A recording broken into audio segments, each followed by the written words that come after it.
I'll further continue with the narrative of advising, mentoring, and inspiring all Kenyans 50 years and below. I have proposed what is needed to be done urgently to revive the motherland in my book, Citizens Evolution, Kenyans of Yesterday, Today, and Tomorrow. If you seek that book, it will give you detailed evaluation of Kenyans of yesterday. What I'm talking about is the time before the colonialism, the Western education, and the religions. Before they came, the way Kenyans were living. And that is covered in the book between the first chapter and the 13th chapter. 14th chapter to 18th, in that book, I've covered Kenyans of today. After the effects of the colonialism, religions, and the Western education, what we are today. And the Kenyans of tomorrow I've covered in that book in chapters 19 and 20.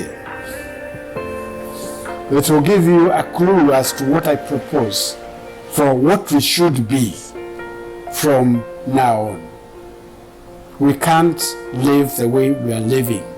There are a lot of things that have gone amiss because of bad morals, bad behaviors, and dishonesty. Fellow Kenyans must consider, although I have dedicated to those aged 50 years and below, I felt compelled to write and pass the ancestral legacy of mentoring, advising, and inspiring the youth. I went through similar issue in my youth, which has helped me endure the life I have lived. I actually resigned my commission in civil service on 24-hour rule on the 15th July 1980 to defy my boss, who was pushing me to be his lapdog. I loved, cherished, and enjoyed my job of 12 years, but decided to forfeit my public service retirement benefits rather than be his hapless sycophant. A behavior that was so rampant then in the civil service and still continues. I attached 1 month paycheck to the resignation letter in lieu of notice as required, and went to my family empty-handed, on not even knowing where my rent for that month would come from. So, I have the moral authority to tell you not to sell your motherland for any price, including handouts. I implore you, my sons and daughters. I have lived to narrate my confession despite all that. You are okay when you bask on motherland's bosom and fed on her.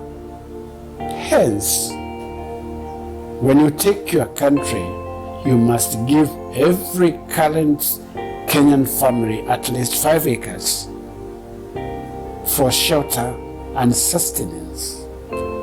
Political change is in your pockets. The voter's card is all that is needed to elect good leaders. It's not money, nor cheating. Since the advent of multi-party system in 1992, there has been a cabal of presidential candidates and families who behave as if the seat belongs to them and have monopolized it. Why would a retiring president campaign for a certain individual to replace him? Who is ambushing? He is ambushing Wanjiku while we just watch. For the seven squabbling for the seats repeatedly as if it's a fate or a destiny, say a big no to them by electing a youthful president in 2022. We need someone able to move the motherland forward. Do not believe the lie peddled that they can bring the change the country needs. They can't. They have internalized white man's mind that money is the qualification needed. It's not the money, it's the votes that you need to change leadership in this country. A high level of education is neither the necessity to qualify leadership in this country. To test a man's leadership character, courage and integrity, give him power. Power does not change leaders, but reveals their masked characters. You can calculate the motions of the heavenly bodies, but not the madness of those given a chance to lead and fall miserably. Each displays its madness and we watch it when in power, which haunts him or her, or is remaining life or the life he leads after the power. And I'm sure he or she wonders, why did I do this, or why didn't I not do the right thing? Vice is the way of behaving least conducive to happiness. Virtue always aims for balance and avoids the extremes of the vices. Cultivating judgment about the difference between virtue and vice is the beginning of wisdom, which is continuous and can never be outdated. So, sing that tune, and we'll have very wise people around us.